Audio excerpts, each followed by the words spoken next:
المتكبر يا الله الخالق يا الله البارئ يا الله الله الله الله الله المصور الغفار القهار الوهاب الرزاق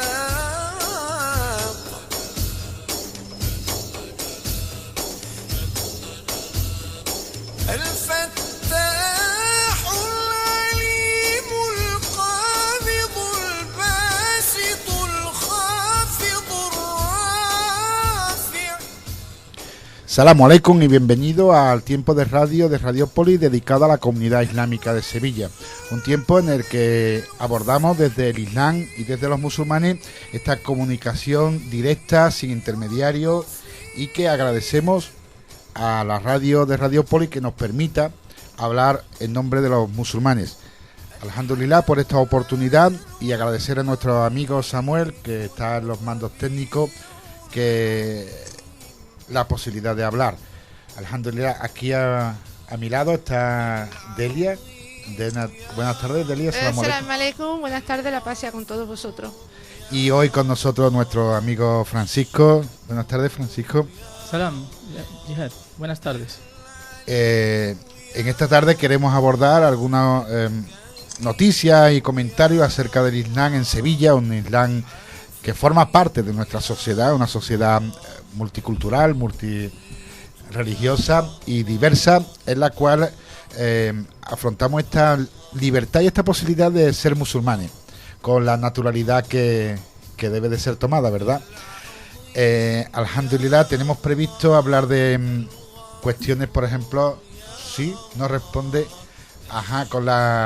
en directo con las llamadas, si tenemos suerte, ¿verdad? Y contactamos con nuestro amigo, que si fuera posible a lo largo de la tarde, pues poniendo en contacto con nuestro amigo a través de teléfono.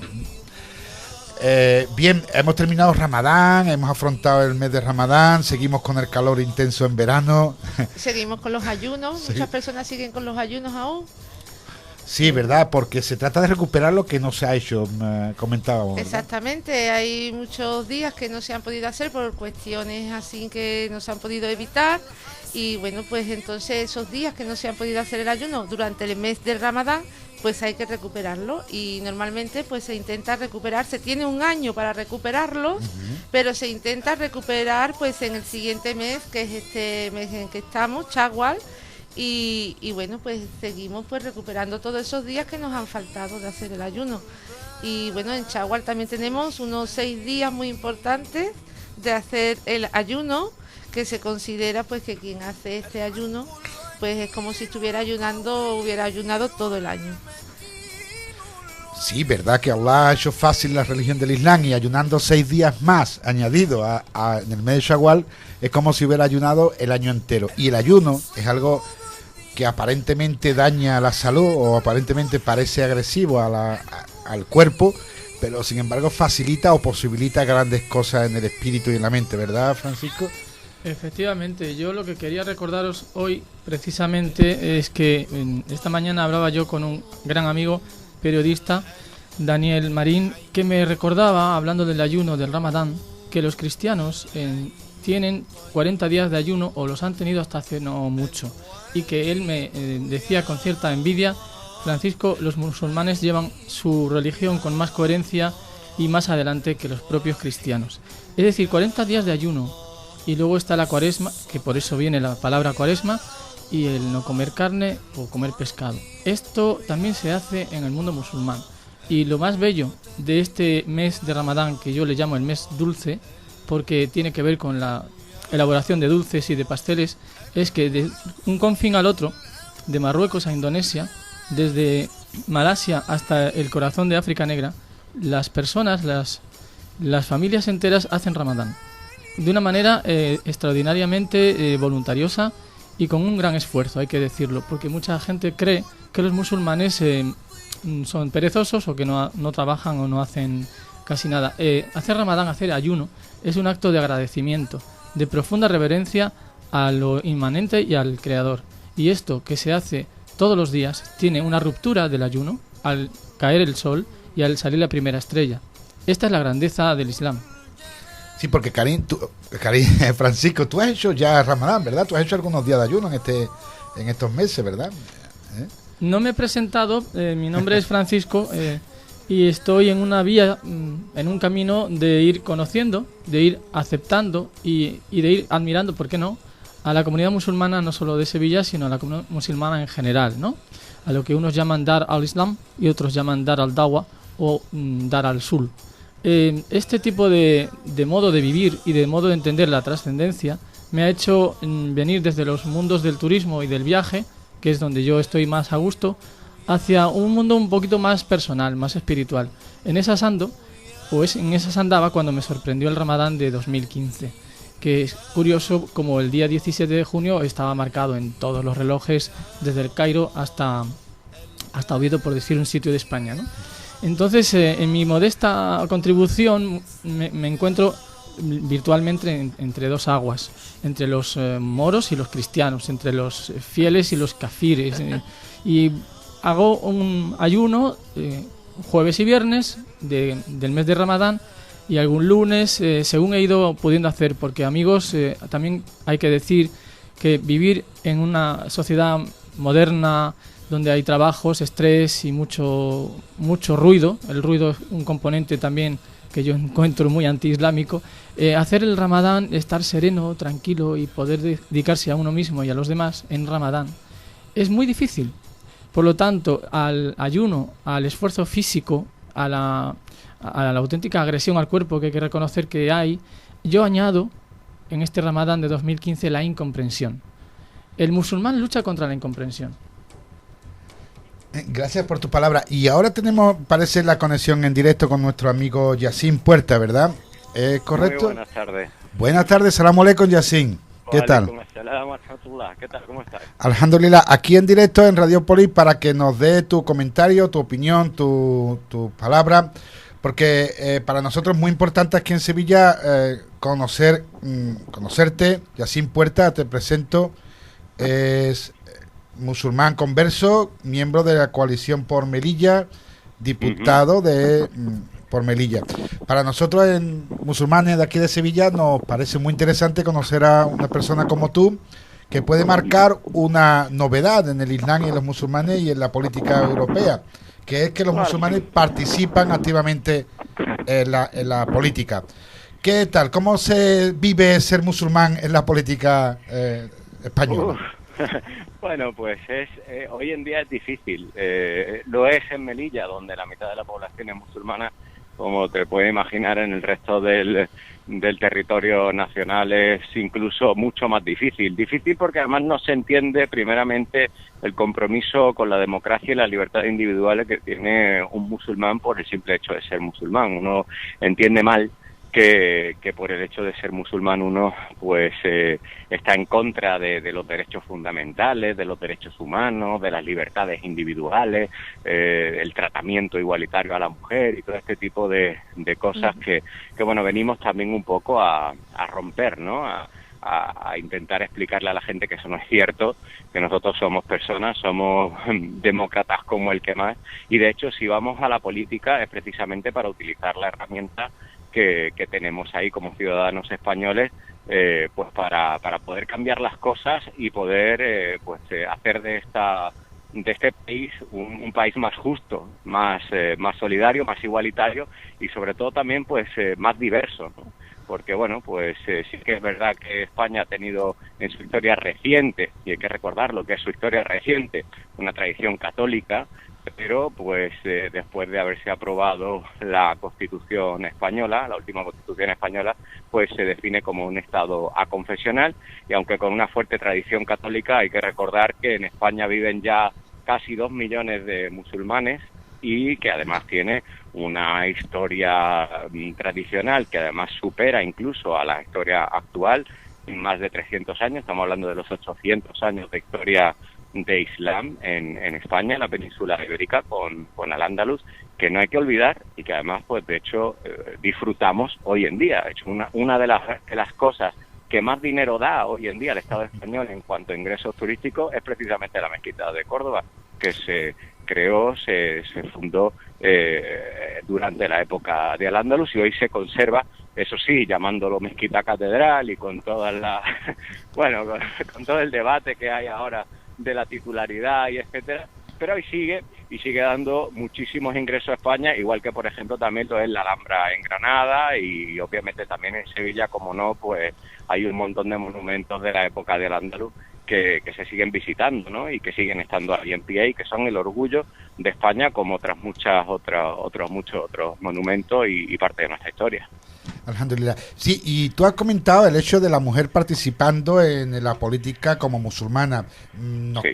Me consta de que hay hermanas nuestras con la política con vosotros, ¿verdad?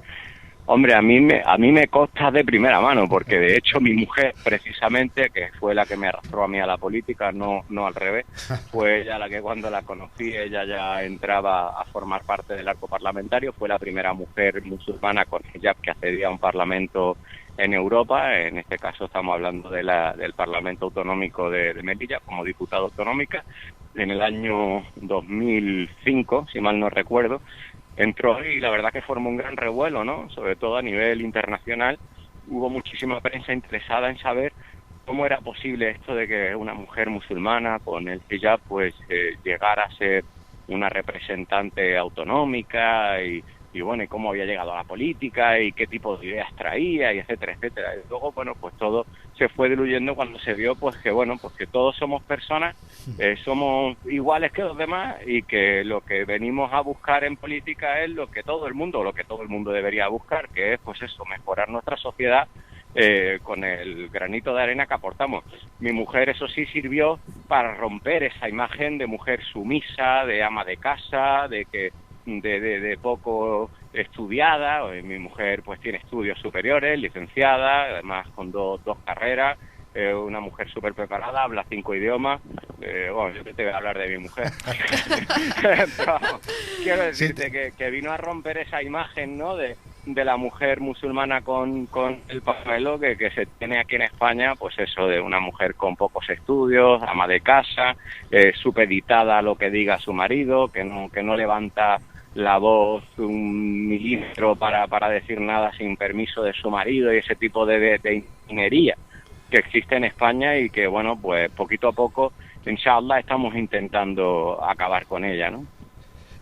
Ya te digo de que para nosotros es un ejemplo y un orgullo estar en contacto con vosotros, que de alguna manera nos sirven de ese ejemplo, de esa imagen islámica que me parece poco fomentada por parte de los propios musulmanes, de personas como vosotros y tu esposa y algunas otras hermanas que te acompañan en la política, que son un ejemplo real de lo que los musulmanes somos, ¿no? Y debíamos de, como musulmanes, potenciar más esta imagen, independientemente de la política, que también la necesitamos, por cierto, ¿eh? Claro, lo que pasa es que, bueno, también es verdad, y eso es una realidad que nosotros tampoco vamos a obviar, es que en España la gran mayoría de esos 2 millones de musulmanes casi que hay viviendo ahora mismo, la gran mayoría son de origen inmigrante, y obviamente pues al venir de otros países, sobre todo las primeras generaciones, pues hay una falta evidente de conexión, quizá a lo mejor de entender cómo funciona el tema de la democracia, una diferencia cultural grande que hace que te alejes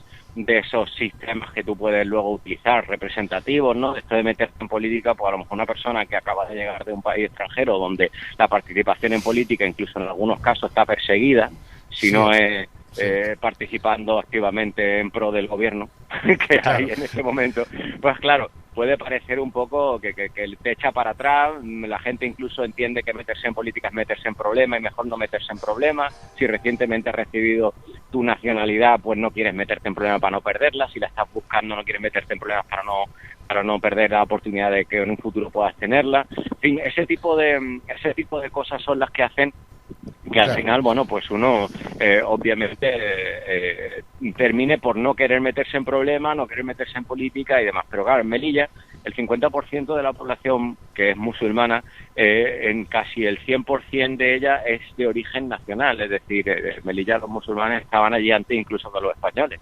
Cuando llegaron los españoles a Melilla ya había había imazighen allí en aquella zona, que son los que le llaman comúnmente los bereberes, aunque en realidad su nombre es el amazigh, que ya eran musulmanes pues por la islamización que hubo pues en el año 700. O sea, que el Islam estaba presente en este trocito de tierra de Melilla mucho antes de que llegaran los españoles. Cuando llegó a España y creó Melilla, la integración de la población que existía allí nativa pues ha sido una integración natural, y de hecho en Melilla se es consciente de que la población que existe, cristiana y musulmana, son iguales en derechos, iguales en origen, iguales en todo, porque pues no hay nadie que haya inmigrado de un tercer país. Claro. Y así nos acompaña con nosotros, nos acompañan con la tertulia nuestra hermana Delia. Buenas tardes, salam aleikum. Y nuestro amigo Francisco, que no sé si tienen alguna pregunta para ti. Sí, mira, yo quería puntualizar los datos que has dado de la población inmigrante, que son los que se registran como los musulmanes en España en general. Sí. Claro, las estadísticas siempre van apuntando sobre la inmigración por la que se rige, pero sin embargo, pues, por ejemplo, en Sevilla pues habemos 3.000 musulmanes que somos conversos y somos de aquí de Sevilla. La cuestión es que generalmente los conversos no estamos registrados en ningún lado, nadie sabe que somos conversos. Yo, por ejemplo, pues a la hora de trabajar, que voy sin pañuelo y según me piden en el trabajo, pues no saben que soy musulmana, solamente lo saben cuando voy con personas musulmanas o cuando yo visto como musulmana, ¿no? Entonces toda esa población que no está registrada, que somos conversos, que aún todavía vivimos con nuestras familias que son cristianas, entonces claro, están muy ocultos. Quiero decir que tiene que haber mucha más población que no solamente la que dicen las estadísticas que se refieren a los inmigrantes, claro. Claro, bueno, las estadísticas son varias. Lo que pasa es que si te fijas, es verdad que existen estadísticas que sí incluyen a los conversos, como por ejemplo el Observatorio para la Islamofobia, que se realiza todos los años. Hay estudios que se hacen ya poblacionales, y en esos estudios sí que se incluye a los conversos, porque lo que se hacen son encuestas, y en esas encuestas te preguntan directamente a qué religión se encuentra usted más identificado, y te dice musulmán, porque además esas encuestas son mucho más reales, que convendrás conmigo que cuando uno hace una estadística e intenta buscar a los cristianos, incluye también a aquellos que no se consideran cristianos, se consideran ateos, ¿no? Entonces, claro, eso también sería algo muy difícil de detectar, a no ser que tú hagas una encuesta. Yo siempre, a mí la verdad es que me gusta basarme más en las encuestas que en las estadísticas, porque las estadísticas, como tú bien dices, se fijan solamente en el origen del nombre. No puede, si se llama Mohamed, pues debe de ser musulmán, y si se llama Pérez, pues debe de ser cristiano, y muchas veces pues es totalmente diferente, ¿no? Hay Pérez que son musulmanes y luego Pérez que pues no se consideran cristianos, se consideran ateos, ¿no? Y apostatan de la iglesia, aunque no hayan ido efectivamente a una iglesia a decirle al párroco de donde le bautizaron, oiga, quíteme del registro, ¿no? Claro.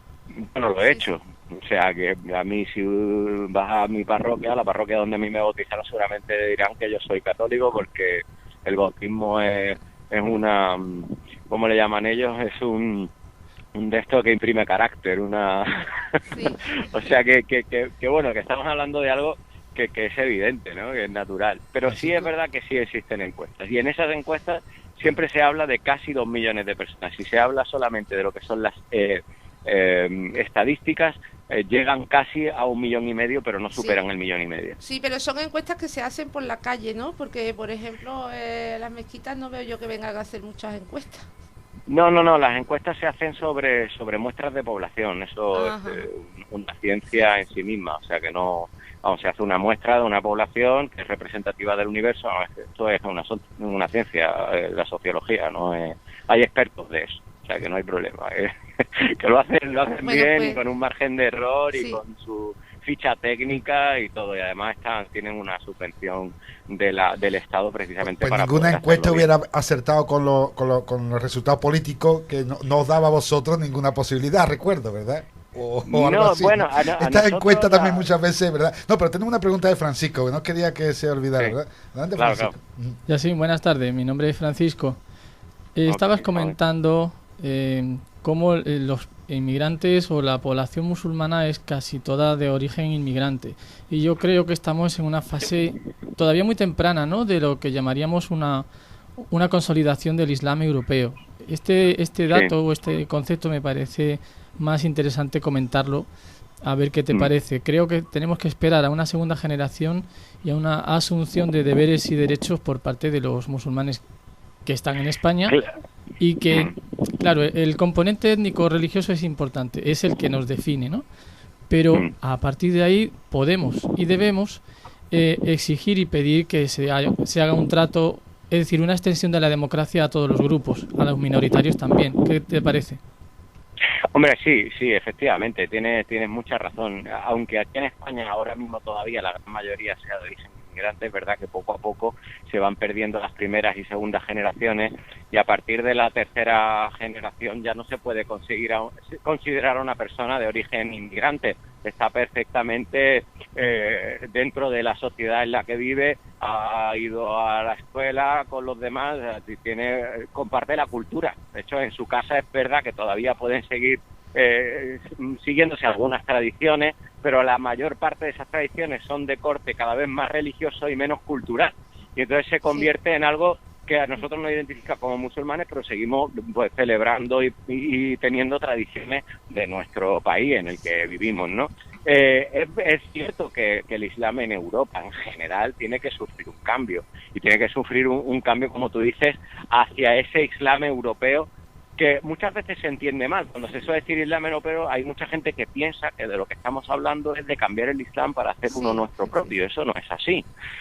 Cuando uno habla del Islam europeo, de lo que está hablando es de desligar el Islam de todos los componentes culturales que vengan de terceros países, y utilizar ese Islam puro, el original, que es el común en todos los Islams de todo el mundo, y que tengan esos componentes pues que son específicos de Europa, como por ejemplo pues la democracia, como por ejemplo la libertad individual, es lo que decíamos, ¿no?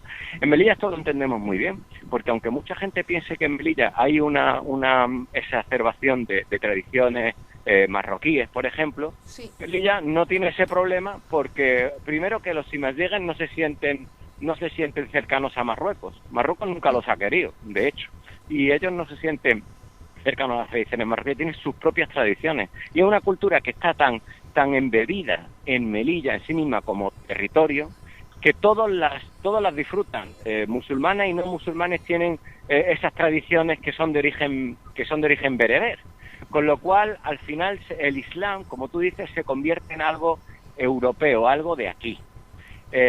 Claro, lo primero que habría que hacer es desligarse muchas veces de algunos, entre comillas, pues sabios que emiten fatuas y hacen declaraciones desde fuera, y que de alguna manera se nos lanzan a nosotros como diciendo: este es de los vuestros, mira lo que ha dicho este, mira lo que ha dicho el otro, ¿no? Y, bueno, mire usted, que este señor es a lo mejor de Sri Lanka, ¿sabes? Y no tiene nada que ver conmigo, aunque sea musulmán y se llame Mohamed como yo. Pues no, mira, aquí el Islam es una cosa, y lo que piensa este señor ahí, con un entorno geopolítico diferente y con una serie de tal, son totalmente diferentes y no se puede aplicar aquí, ¿no?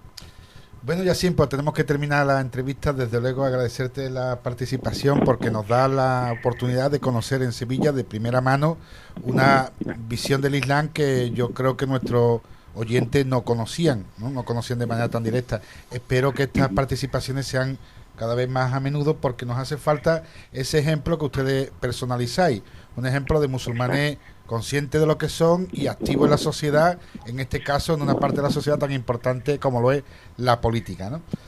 Pues muchísimas gracias a vosotros, y bueno, como muestra un botón, te digo que me estás haciendo una entrevista cuando estoy aquí en Málaga terminando de tomarme unas tapitas. Mira por dónde está, en tierra de Al-Ándalus. Estoy en Málaga la Bella. Muy bien. Aquí disfrutando de la Costa del Sol con mi familia, y me acabo de hacer una ronda de tapitas. Vaya. Con Coca-Cola, que no sé si será un sacrilegio para algunos, pero mira, nosotros lo disfrutamos igual las tapas, ¿sabes? O sea, que disfrutamos de las tradiciones netamente andaluzas, Muy pero bien. seguimos siendo musulmanes y cumpliendo con nuestro, o sea, sin cerdo ni alcohol, pero Alhamdulillah. tapita y terracita. Muchas gracias y Muchas hasta gracias. pronto. Salamu alaikum. Bueno, alaikum salam. Salam.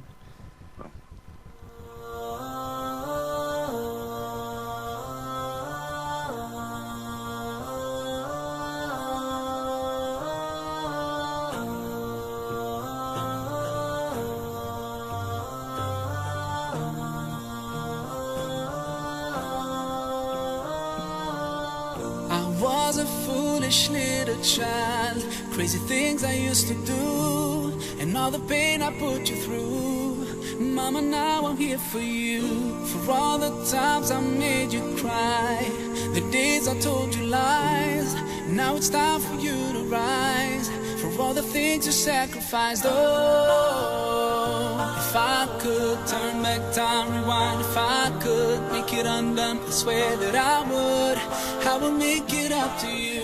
Mom, all grown up now, it's a brand new day. I'd like to put a smile on your face every day. Mom, all grown up now, and it's not too late. I'd like to put a smile on your face every day. And now I finally understand your famous line about a day I'd face in time. Cause now I got a child of mine, and even though I was so bad, I've learned so much from you. Now I'm trying to do it too. Love my kid the way you do. Oh, if I could turn back time, rewind, if I could make it undone, I swear that I would make it up to you. Oh, if I could turn back time, rewind, if I could make it undone, I swear that I would make it up to you. Mom, all grown up now, it's a brand new day. I'd like to put a smile on your face every day. Mom, all grown up now, and it's not too late. I'd like to put a smile on your face every day. You know you are the number one for me. You know you are the number one for me. You know you are the number one for me. Oh, oh, number one for me. You know you are the number one for me. You know you are the number one for me. You know you are the number one for me. Oh, oh, number one for me. There's no one in this world that can take your place. Oh, I'm sorry for ever taking you for granted. Ooh, I will use every chance I get to make you smile whenever I'm around you. Now I will try to love you like you love me. Only God knows how much you mean to me.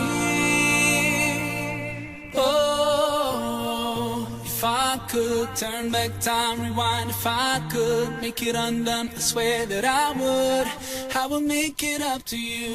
Mom, all grown up now, it's a brand new day. I'd like to put a smile on your face every day.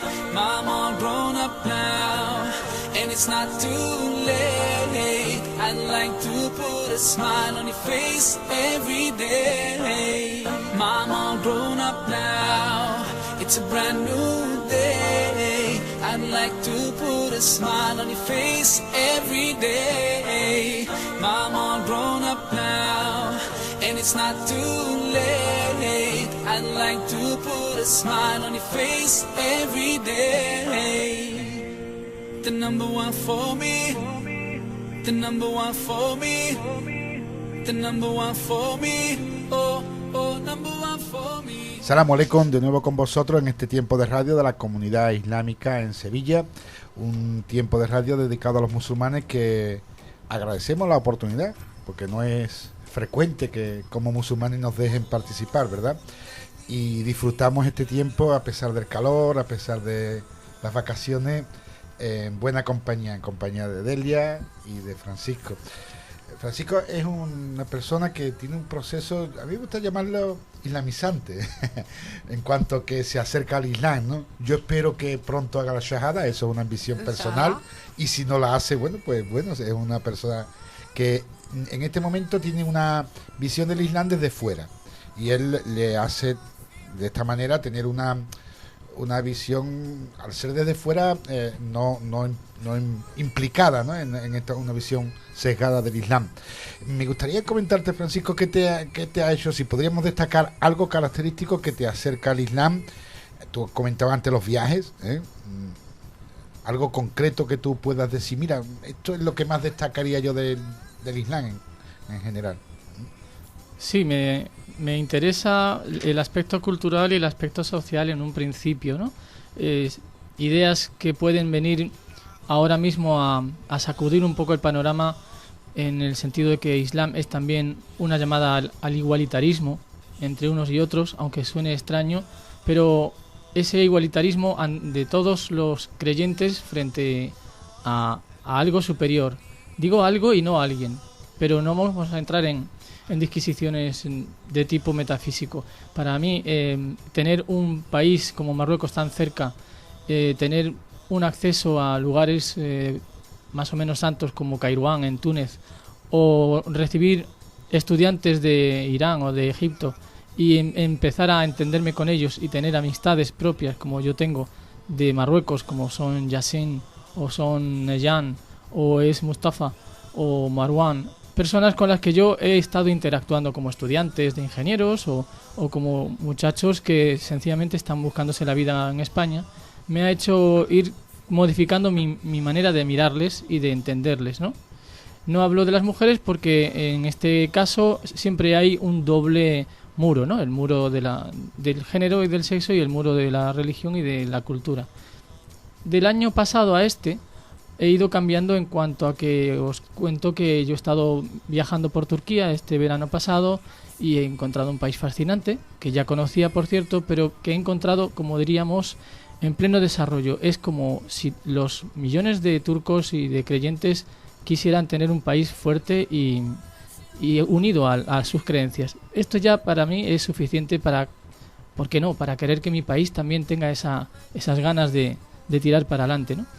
Y a partir de ahí me ha ocurrido una cosa personal muy, muy íntima mía, y es que desde hace tiempo he sido partidario de lo que yo llamaba las causas justas que uno quería defender, ¿no? No sé, la revolución en Nicaragua, la causa del Sahara y la descolonización respecto de Marruecos, u otras causas como Palestina, ¿no? Que hay una plataforma Andalucía por Palestina muy potente aquí en Sevilla. Pero llegó un momento, y esto os lo digo así a carne abierta, que no me parecía suficiente. Llegar un sábado o un domingo a hacer una manifestación pequeñita y tomarme una cerveza y a casa. ¿Qué es lo que gano yo o en qué considero yo que ayudo al mundo árabe? En nada. De modo que un buen día, estando en una excursión por un país árabe, una muchacha, una guía turística, hablando conmigo, yo le dije: España está muy preocupada por la situación de la guerra de Irak. Y me dijo lo siguiente: no se preocupen ustedes por los árabes nos preocupamos por nosotros mismos. Y me cayó como una losa, porque claro, somos pacifistas, queremos el bien de Palestina, pero nosotros ¿qué sabemos de Palestina ni de los chicos de Palestina? Ellos se mueren, ellos se desangran y nosotros seguimos tomando cervecita en una esquina de El Salvador. Pues basta. Y con este basta, pues cambié mi rumbo y mi ruta y me dije: voy a conocer el mundo realmente de ellos, en sus tripas, y voy a padecer, me voy a alegrar y voy a ver qué ocurre. Y si a ellos les ocurre, a mí me ocurre. Y juntaré mi suerte con la de ellos. Esta última frase, juntaré mi suerte con la de ellos, está tomada de otro ejemplo, que es el de una musulmana europea, Isabel Eberhardt, que en 1905 viajó a Argelia y se hizo sufí, se hizo de una hermandad sufí y juntó su destino con el de las personas que allí pasaban hambre o luchaban contra los colonialistas franceses. Dicho lo cual, en estos meses, leyendo un poco más, comprendiendo que llega el viernes y es día de juntarse con los hermanos y hablar de qué ha pasado durante la semana y ver cómo hacen sus rezos, yo siempre en un segundo plano o incluso en un tercer plano, para ver o para intuir qué es eso del Islam. Y resulta que para empezar a comprenderles lo primero que hay que hacer es empezar a retirar los muebles y los conceptos mentales que tenemos de nuestro cristianismo, de nuestro hedonismo y de la vida que hemos tenido hasta hoy. Empezar a retirar cosas para que quepa el nuevo mueble que es el mundo islámico, que es mucho más sencillo, más natural, más corporal incluso, como lo estoy comentando con los compañeros de radio, que lo que la gente cree. Es un proceso no fácil, es una manera de empezar a ver que hay una cierta alegría secreta en conocer los designios de alguien que, conductor de caravanas y un poco ilustrado, que era el profeta, empezó a conocer en el mundo del siglo VII, ¿no? Y por ahí empezamos poco a poco a una enseñanza y a un aprendizaje. En esas estamos ahora mismo, y cuando ha llegado Ramadán y cuando llega el cumplimiento del ayuno, que es lo que estamos haciendo en estos tiempos. Alhamdulillah, bonita historia para acercarse al Islam, ¿verdad? Y también me gusta comentar, comentamos antes con Delia, que podíamos hablar en esta charla sobre la filosofía o sobre la forma de ser musulmán. Tengo aquí algunos libros y hablar de las doctrinas del Islam, lo que significa el Islam, pero me interesa más otro tema. Que realmente que el día a día, ¿no? Así que aparta ese folio que te delante y vamos a hablar cómo te fue ayer en tu entrevista de trabajo siendo musulmana. A ver, se podría titular ¿Cómo una musulmana busca trabajo? Bueno, las musulmanas aquí, específicamente conversas como yo, pues claro, necesitamos buscar un trabajo y para ello pues tiene que ser principalmente con una imagen que vaya adecuada a lo que es el tipo de sociedad y el tipo de trabajo que existe aquí actualmente, ¿verdad? Entonces, claro, nuestra sociedad que no es islámica, pues en cualquier tipo de trabajo te requieren un tipo de vestimenta actual, una buena imagen, pero sobre todo sin el velo, ¿vale? Entonces, claro, esto es un sin vivir. En el caso mío, por ejemplo,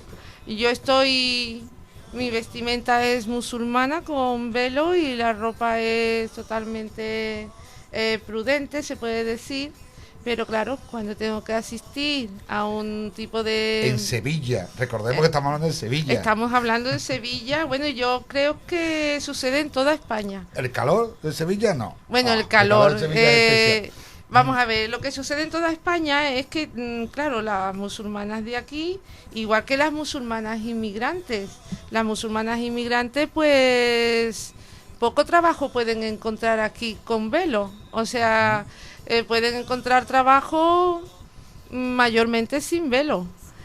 Entonces, claro, ¿por qué trabajan la mayoría de musulmanas inmigrantes aquí? En la limpieza o en trabajos que son donde realmente le pueden permitir el velo o la conocen, pero así un trabajo más de cara al público, por ejemplo, como yo estoy buscando ahora, que es para tiendas de comercial, no te permiten el velo. O sea, tú me estás diciendo que has vivido en propias carnes, que hay ese tipo de marginación, evidentemente, porque no están buscando un perfil con una mujer con velo en las tiendas. No. Claro, efectivamente, ¿no? Y eso hace más difícil la integración como musulmana en la sociedad. Totalmente. Laboral para la mujer, ¿verdad? Que ya que es Sí. difícil encontrar trabajo, además, más Claro. para la mujer musulmana que practica, y que eso a veces puede hacer que renuncie a tu integridad en cuanto a la presencia del velo, ¿no? A mí me hace que yo me afeite a veces, ¿verdad?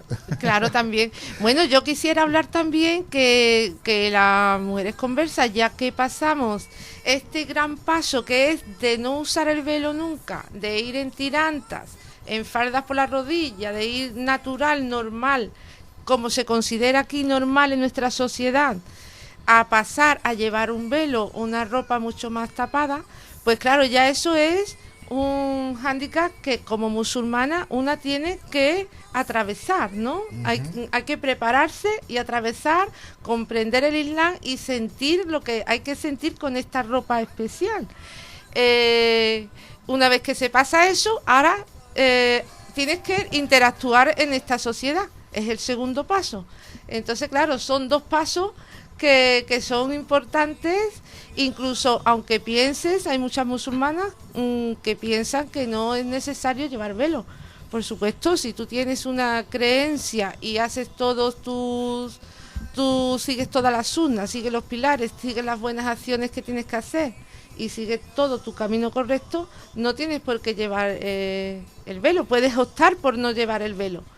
Pero generalmente, cuando ya estás en ese camino, ya dices, bueno, si no me importa ponerme el velo. O sea que todo te lleva, todo te lleva a ir hacia un camino. Delia, Sí. no entiendo mucho sobre la sunna y los hadís porque no he leído mucho, pero creo recordar que lo que se pide o lo que se dice es que la mujer vista con decoro o con cierta discreción. Exacto. Es todo lo que se pide. Sí. En este sentido, incidiendo en lo que dijimos antes sobre el Islam europeo, ¿es o debe ser una opción en la mujer el modo de vestir? Una opción, yo no estoy diciendo que no te pongas un pañuelo, estoy diciendo que lo tomemos como una opción. Y en ese Exactamente, sentido es somos una opción. europeos, Es una opción. no pakistaníes. Sí, es una opción. Y las personas que somos europeas lo vemos muy claramente, porque tenemos una fe mucho más allá de un velo. Si le preguntas a una persona que sea marroquí o que sea de algún país islámico, pues lo primero que te va a decir, bueno, no es opcional, a los hijos, a las hijas se le dice que es opcional, pero seguramente lo que te van a contestar que como viven en una familia musulmana con unas costumbres, simplemente van a coger los hábitos. El hábito de usar el pañuelo como algo normal de su cultura, que eso es lo que en las conversas, en las personas españolas o europeas, es lo que no tenemos. Entonces por eso no consideramos ese hábito, no lo tenemos ese hábito tan fácil, porque estamos viviendo en familias cristianas, estamos viviendo en sociedad cristiana, estamos viviendo en trabajos donde todas las personas no tenemos ese camino desde pequeñas a ver ese hábito familiar y que sea como una costumbre a llevarlo, aunque es opcional también, Sí. en las familias marroquí o argelina o cualquier país árabe. Yo no quiero entrar en la polémica del velo porque No, entra, si no hay porque es como problema. la Si polémica para de eso los estamos aquí. taurinos, sí o no. Si la polémica es buena. Yo soy más taurino que antitaurino, pero bueno. Ya lo hemos Ahí estamos, ¿eh? Madre mía. Pero efectivamente el modo de conducirnos como musulmanes puede afectar a la apariencia, a la vestimenta o no. Y te darás cuenta, con no ser muy feminista, que son los hombres los que siempre tenemos más privilegio, porque podemos vestir de cualquier manera y nadie No. nadie va a adivinar cuál es nuestra procedencia religiosa. No, bueno, ahí te quiero matizar. El hombre no puede vestir de cualquier manera. El hombre no puede llevar mangas cortas, no puede llevar pantalón corto, no puede llevar nada ajustado, no puede llevar abierta la blusa. Entonces tiene que llevar una compostura y una prudencia igual que la mujer, porque igual que el hombre es tentado por la mujer bella y es una cosa natural, ¿no?, del cuerpo. Viene con nuestra misma naturaleza, con nuestro mismo instinto, pues la mujer también le gustan los hombres. Entonces, claro, la mujer, yo he visto por Sevilla que viene gente de otros países, porque claro, como yo he estado trabajando en la tienda, he visto mucha gente que pasa y veo chicas que vienen de otros países con un niqab y al lado de un marido, agarrada del brazo, y el marido va como un turista italiano, como un turista inglés, con sus pantalones cortos, su blusa desabrochada, y digo yo, ¿y esta gente? ¿Qué es esto? A ver. ¿No te hace pensar un poco? Claro, digo, ¿cómo? Claro, ¿qué Islam es este, no? Y muchas veces Pero tú piensas. con vuestro permiso, claro, hay que matizar cositas, ¿verdad? Primero decir que en el Islam no hay imposición. O sea, evidentemente el que acepta el Islam lo acepta de mutuos propios. No se puede imponer. Si tú quieres o no quieres, esa es decisión tuya. ¿Hasta dónde tú puedes llegar? Exactamente. Por ejemplo, hemos hablado antes del ayuno, ¿no? Tú puedes hacer Ramadán, no puedes hacer 6 días más, no puedes. Porque Allah te ha dicho, tú tienes una fuerza y yo te pido según Allah te pide según la fuerza que Él te da. Y en esa fuerza que Él te da, luchar contra una sociedad entera que te impone o unos criterios, unos valores. En este caso, la sociedad europea te impone, y digo te impone, unos valores con respecto a la mujer que es justamente lo contrario. Es la mujer que, bueno, no voy a criticar, pero la mujer que no vaya absolutamente destapada no llega a contratarse. No, hemos hablado de los contratos de las mujeres y todos sabemos que si la chica no viene bien vestida, guapa, atractiva, con precisamente, en fin, que esas cuestiones podríamos es muy amplia, ¿verdad? Esos valores. Sí que es amplia. Pero en cuanto a matizar lo que es el Islam, porque está claro, habíamos hablado de hasta dónde llega el Corán. Efectivamente, el Corán dice, concreto el Corán dice, la mujer recatada, que también se lo dice al hombre, el hombre y la mujer, el hombre y la mujer deben de vestir recatados, y no entra evidentemente hasta donde llega el trapo. También pero dice sí el Corán, creo que también dice el Corán que las mujeres tienen que tener siempre la mirada baja y no mirar directamente al varón. Y yo me he encontrado cada miradita de musulmanas que da, claro, porque tú eres da susto. Atractivo, Gracias. Escucha, no, eso no lo dice el Corán. No, esa frase no la dice el Corán. Quizá lo diga algún hadith. Ustedes se saben el Corán de memoria, esto es lo que pasa. No, pero sí sé lo que no dice. Sí sé lo que no lo que dice, pero sí sé lo que no dice. Y eso no lo dice. En cualquier caso, lo que tú habrás oído, escucha, es que el hijab o el velo del hombre es bajar la mirada. El hijab del hombre es bajar la mirada. El hombre es el que baja la mirada, no la mujer. La mujer, al contrario, la mujer es la que levanta la cara. Es el hombre el que la baja. Pero bueno, esos son matices. En cualquier caso, la cuestión del velo o no, la forma de vestir está matizada en la cultura propia de los musulmanes, que en cada tiempo pues se ha desarrollado. Lo que sí le ha conseguido el Islam a través de su existencia es que la mujer sea partícipe de la sociedad. Como en este caso Delia participa con nosotros activamente, no es un miembro pasivo de la comunidad islámica, sino un miembro activo y muy activo. Bueno, ¿verdad? igual que otras hermanas también en la mezquita, que también en la mezquita y en la sociedad y en sus casas y en todos sitios. Acabamos de escuchar a unos hermanos que no ha hablado con nosotros ya sin puerta, pero nos ha comentado de su mujer que bueno, no ha podido estar con él en esta entrevista, pues estaría tomando tapita, supongo, o otras hermanas como Fátima Catur, que también estaba allí con ellos en Melilla. En fin, son mujeres que participan con una ética, con una moral, bueno, que a nosotros nos parece adecuado hasta dónde llegar, pero evidentemente nace desde tu propia convicción, hasta dónde tú eres capaz de llevar las cuestiones del Islam siempre en tu libertad y en tu desarrollo personal. Cuando efectivamente el ejemplo de estos hermanos o personas que tú dices, ¿cómo le impone a la mujer un velo integral y él va con bermuda, ¿no? Bueno, pues esas contradicciones existen porque hay, creo que son 1.500 millones de musulmanes. Y evidentemente no todos, si entendieran el Islam correctamente todo, este mundo hubiera cambiado.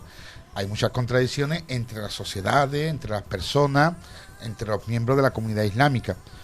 Eso es lógico, también lo existen en otras sociedades y ve contradicciones tan evidentes como esa, ¿no? Que le piden a la mujer que sea la salvaguardia de su cultura, de la integridad de su familia. Sí. Eso se llama puramente machismo. Eso no es, sí, pero eso es puramente eso machismo. Se da, ¿no? En tradiciones en muchas sociedades. Exactamente. Y la nuestra, o sea, nuestra sociedad, porque si hablamos de una cultura como tan amplia como el Islam, pues son muchas culturas y muchos matices políticos que hay que darse, ¿no?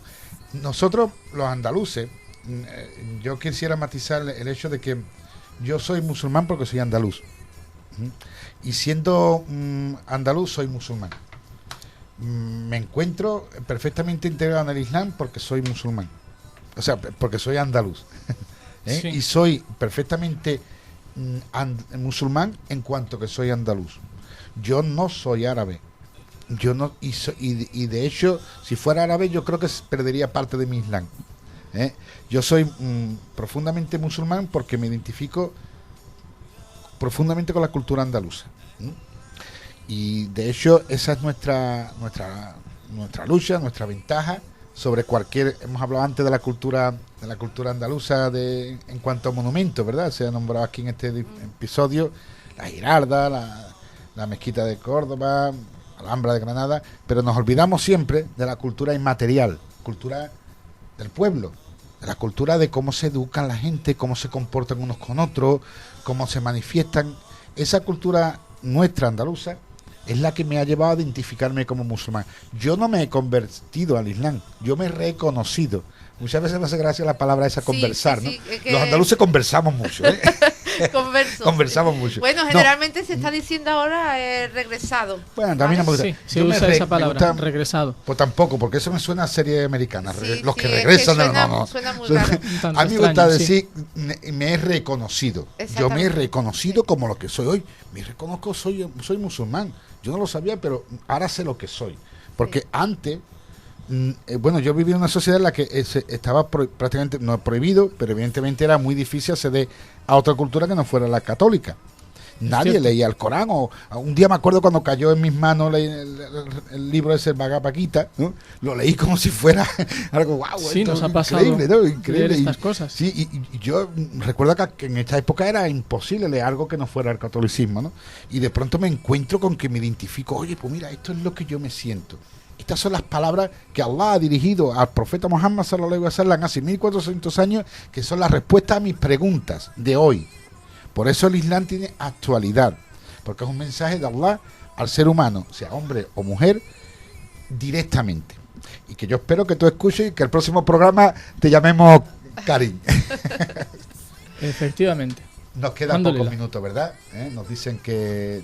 No sé, quizás alguna palabra... Sí, yo quisiera recordar que las clases de español para inmigrantes que están ya, que empiezan el día 5 de agosto y son gratis, y todo el que quiera pues puede pasarse por Mezquita Isbilia, en la calle Carlos Marx, en el edificio Amate, en el pasaje.